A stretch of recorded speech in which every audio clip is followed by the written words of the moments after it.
आपण ज्या ठिकाणी उभा आहे त्या ठिकाणी रात्री 6-7 दरोडेखोर येऊन सरांच्या घरी हाणमार करून गैनाथ रेवकनाथ खेडकर याचे इथे का 6 ते 7 जणांनी दरोडा टाकण्याचा, यामध्ये त्यांच्या बंधूला, त्याच्या भावजयला आणि त्याच्या आईला चोरट्याने जबर मारहाण करून जास्त प्रमाणात एका जखमी केले। तसेच सरांचे 6 ते 7 तोळे दागिने घरातून लंपास केले। तर आता सर आपल्या समोर येतं, सर स्वतः आहे का त्या घटनेसंदर्भात आहे का आपल्याला काय झालं ते थोडक्यात सांगतो।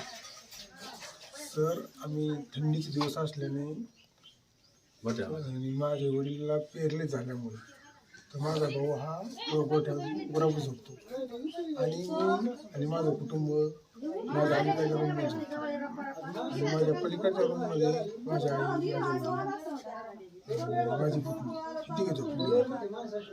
तर चोरांनी अटॅक करताना आधी माझा दरवाजा तोडला, पेटवणी घालून त्याचे लॉकटॉक तोडले, माझ्यापर्यंत प्रतिकार केला। पण त्यांनी आम्हाला दमदाटी करून आम्ही झोपल्याकडे सोंग केलं, ते आतमध्ये त्यांनी प्रवेश केला, लाईट चालू केली, त्यांनाही आत काही दिसलं नाही।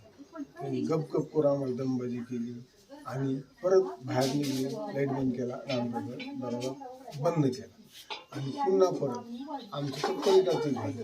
त्याच्यामुळे पटवणी घालून त्यांनी आतमध्ये लॉक तोडलं आणि माझ्या आईवर त्यांनी प्रथम दर्शनात टाकलं। हे माझ्या पुतणीने म्हणजे समक्ष डोळ्यांनी पाहिलं, पण ती लहान मुलगी असल्याने फार घाबरली आणि ती दरवाजा आड लपली।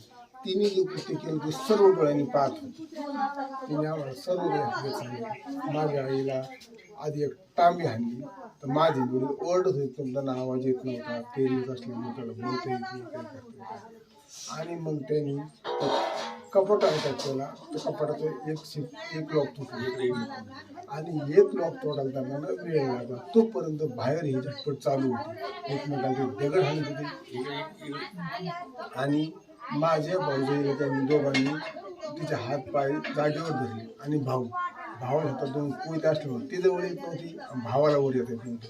फक्त भाऊजाई ही मुलांच्या प्रेमापोटी ही घराकडे धाव घेतली म्हणून तिला मध्ये धरण्यात आलं आणि ती धरल्यामुळं भावांचे जे अटॅक करायचा होता त्याच्या हातपाय शांत झाले, त्याला वर दगड हाणता नाही आले का मध्ये भाऊजी वाढली होती। मग भाऊ हा माझ्या चुलत भावांकडे आरडत खालून गेला, त्यालाच म्हणायचे गोड आरडू नको वर ये। तर तिकडे गेल्यानंतर तिकडे माझे चुलत भाऊ 4 ते 5 सगळे जुटणी जमावणी आली, तर इकडून त्यांनी दगडाचा भडीमार चालू केला। चोरी होण्याची ही पहिलीच घटना नसून याच्या अगोदर 4 ते 5 वेळा ह्या अशा घटना घडलेल्या आहेत। वारंवार आपण एका पोलीस स्टेशनमध्ये तक्रार नोंदवायची, त्यांना सांगायचं की आमची इथं चोरी झाली। त्यांनी एक देखावा म्हणून केल्यासारखं श्वान पथक आणायचं, फिंगरप्रिंटवाले एक्सपर्ट आणायचे, प्रत्येक वस्तीवाल्या लोकांना एक सहानुभूती दाखवायची। पण ही चोरी होऊन जे ऐवज लंपास होतोय ते जातो कुठं, चोर जात आहे कुठं, हे म्हणजे सर्वांचा तपास होणं गरजेचं आहे। आता ह्या जर गोष्टीचा जर तपास जर झाला नाही तर आम्ही सर्व जर मालेवाडी आणि वस्तीवरच्या सगळ्या लोकांनी मिळून एक निवेदन करून आम्ही पोलीस स्टेशनला निवेदन देणार आहोत आणि जोपर्यंत चोराचा तपास लागत नाही तोपर्यंत आम्ही रस्ता रोको करण्यासाठी आम्ही पहिली मागणी करणार आहे।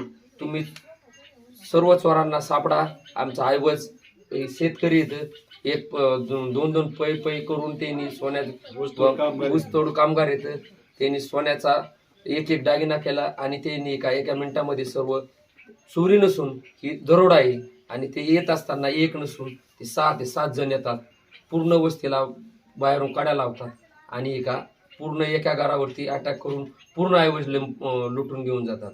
असं जर वारंवार जर चालत राहिलं तर एक करून पूर्ण गावाचा ते सुपडा साफ करू शकतात। त्याच्यामुळं अगोदरच्या 2-3 घटना आणि ही घटना मोठी झाल्यामुळं याचा शोध जोपर्यंत लागत नाही तोपर्यंत आम्ही प्रशासनाला धारेवर धरल्याशिवाय सोडणार नाही आणि आम्ही सर्व मालेवाडीकर ह्या गोष्टीचा निषेध करतो।